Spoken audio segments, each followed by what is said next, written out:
পাশে আসলো, স্ত্রী বলছেন স্বামী গো 3 দিন 3 রাত আমরা জল খেয়ে আল্লাহর শুকরিয়া আদায় করে আছি গো স্বামী গো, আজকে যেমন আপনি বের হয়েছেন আপনার কাছে একটা অনুরোধ, এমন কোনো কাম করবেন না স্বামী, এমন কোনো রিজিক আপনি বাড়িতে আনবেন না স্বামী গো, যেই রিজিকটা খেলে আল্লাহ নারাজ হয়ে যাবে।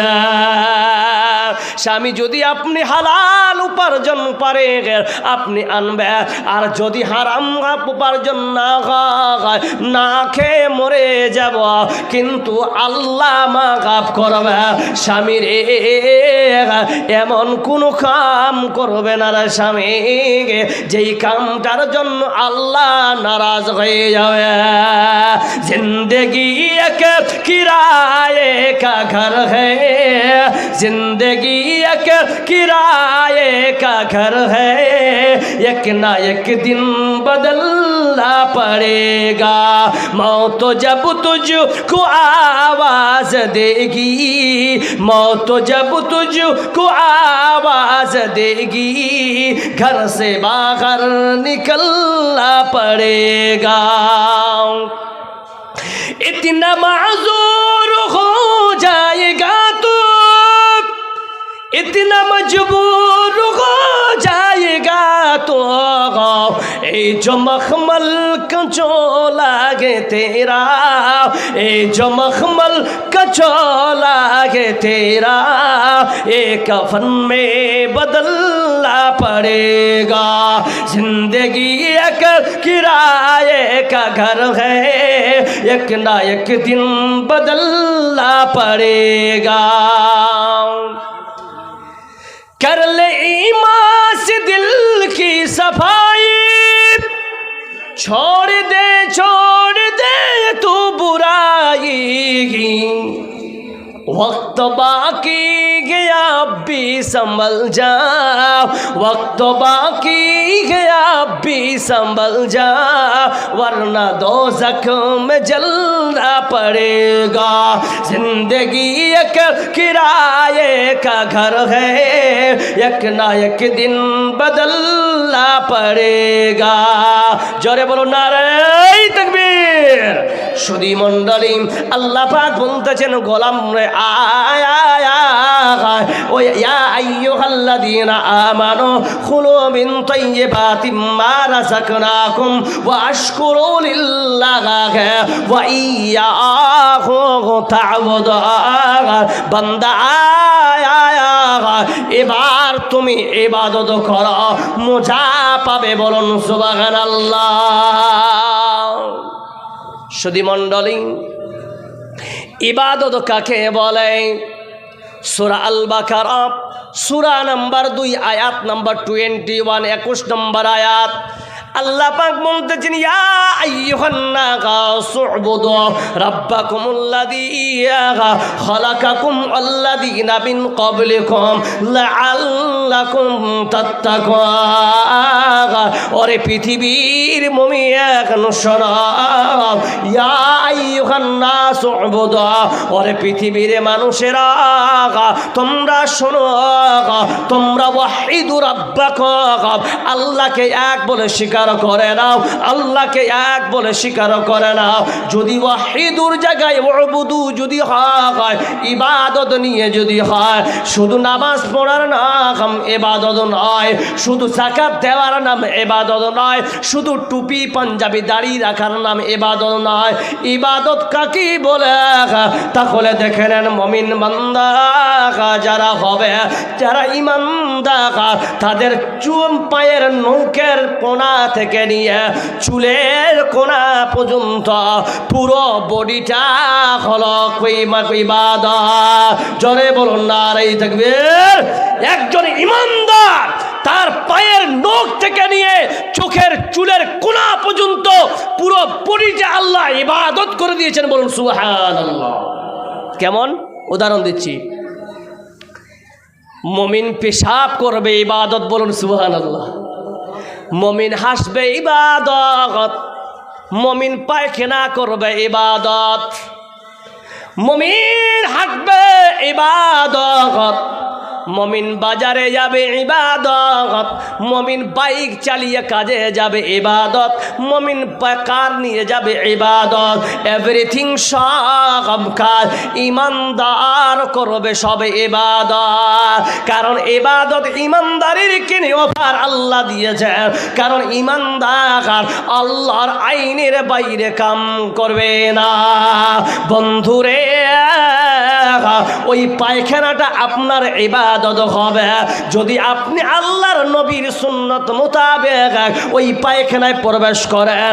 আল্লাহর নবীর বলেছেন, পায়খানা যখন বান্দা যাবে তুমি আগে সর্বপ্রথমে বাম পা ঘুটুকার আগে তোমরা ওই একটা দোয়া পড়ে নাও, আল্লাহুম্মা ইন্নী আউযু বিকা মিনাল খুবসি ওয়াল খাবায়েস। যখন বের হবে ওগুলা ডান পা তোমরা বের করো। কেন আগে বাম পরে ডান বলা হলো? মায়ার নবী রাহমাতুল লিল আলামিন কত বড় বৈজ্ঞানিক ছিলেন, আগে বাম পা কেন ঢুকাতে বললেন, তারপরে ডান পা কেন আগে বের করতে বললেন? বন্ধুরে, পৃথিবীর সব থেকে ভালো জায়গা কি জোরে বলেন? মসজিদ। আর খারাপ জায়গা কি জোরে বলেন? বাজার। কিন্তু বন্ধুরে, দুনিয়ার থেকে ওই পায়খানা ঘরটা খারাপ না ভালো? পায়খানা গেলে কি খাবার যায়? যায়। পায়খানা ঘরে ঢুকে কোরআন পড়া যাবে, নামাজ পড়া যাবে। ওই জায়গাটা হলো শয়তানি জায়গা। কিন্তু ব্যতিক্রমে আপনি যেহেতু আল্লাহর পানাচে ঢুকতেছেন, আল্লাহ আপনাকে বাঁচিয়ে নিবে। কিন্তু বাম কাজ হলো শয়তানের দিকে, ওই জন্য বাম পা ঢুকে আপনি খারাপ জায়গায় গেলেন, ডান পা দিয়ে আপনি পায়খানা থেকে দুনিয়াটা অনেক ভালো। ওই জন্য এই দুনিয়া আসার জন্য ডান পা নেওয়া হলো। আল্লাহর গোলাম শোনেন, আপনি যদি পদ্ধতি আল্লাহর নবীর করা, আপনার পায়খানাটা করাটাও আল্লাহ ইবাদত লিখে দিবেন। জোরে একবার বলুন তো, নারায়ে তাকবীর। জি মাশাআল্লাহ। এবার দেখেন বন্ধু, ইবাদত, নামাজটা ইবাদত। জোরে বলুন আলহামদুলিল্লাহ। আলহামদুলিল্লাহ পড়েন তো, সকলে পড়ুন। সবাই নামাজ পড়ব। কে কে পড়বো হাত খাড়া করেন, সবাই হাত খাড়া করেন। সবাই अल्लाह तौफीक तो देंगे, कम से कम हाथ तो खड़ा कीजिए, 2 हाथ खड़ा कीजिए सब इंशाअल्लाह। अल्लाह हमारे सब हाथों को कबूल फरमा। जरे बोलुन आमीन। मेरे भाइयों और दोस्तों, आज আপনাকে প্রতিজ্ঞা করে যেতে হবে আমরা নামাজ পড়ব। কিন্তু ভাই, শুধু নামাজ পড়লে এটা ইবাদত না, না না না না। এরও দলিল আছে।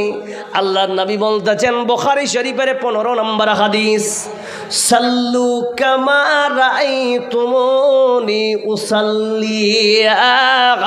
ওরে মুমিন, ওরে আমার উম্মতের দল, শোনো, তোমরা নামাজ পড়ো কিভাবে? যেইভাবে তোমরা আমাকে নামাজ পড়তে দেখে যাও। আজ चंद पहले जा रहा हूँ, इबादत आएगा ना, सीट जा रहा हूँ, ठीक है? आप लोग एकदम मैं सीट जगह जा रहा हूँ। तो বুঝতে পারলেন তো, নামাজ পড়তে হবে সেইভাবে যেভাবে আল্লাহ নবী সাল্লাল্লাহু আলাইহি ওয়াসাল্লাম আমাদেরকে বলেছেন।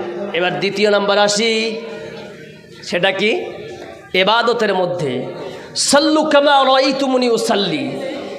এটা পাবেন কোথায়? কার কাছে গেলে? ভাই সাহেব क्या हुआ? हेलो सर, ओ भाई साहब क्या हुआ? बात नहीं करनी है। এবার শোনেন বন্ধু, নামাজ শিখতে যাবেন, একটা ভালো একটা আপনাকে ফর্মুলা দিয়ে যাচ্ছি। আচ্ছা, এখানে অনেক শেখরা বসে আছেন। শেখ আপনার নাম কি? মোহাম্মদ ইসহাক ফৈজি হাফিজাহুল্লাহ। আপনার নাম শেখ रफीकुल इस्लाम भाई। इसहाक साहब बड़े आलिम हैं। मैं आप लोगों से एक दरख्वास्त करना चाहता हूँ कि इसहाक साहब के पास कोई भी यहाँ के एक आदमी आज तक या इनके पूरी ज़िंदगी में कोई मुसल्ली उनके पास आके इस सवाल किया है कि शेख मेरी नमाज हो रही है कि नहीं। कैसे सवाल किया है आपसे कोई? কেউ প্রশ্ন করেনি। কিন্তু দুনিয়াবি জিন্দগিতে আমরা মেতে কত আছে জানেন? যে আমার ছেলেটা নাম্বার কম পেয়েছে, মাস্টারকে টর্চার করছে, এই স্যার টাকা খরচ করেছি কেন নাম্বার কম আসবে? কিন্তু বান্দা তোমার যে নামাজ হচ্ছে না, এটা কোনোদিন আলামাদের কাছে গিয়ে বসেছ কি সিস্টেমে? আপনি বয়স হয়ে গেছে, মৌলানা ইসহাক সাহাব ফাইজি হাফিজহুল্লাহকে ডেকে নিলেন, আমার রফিকুল ভাইকে ডেকে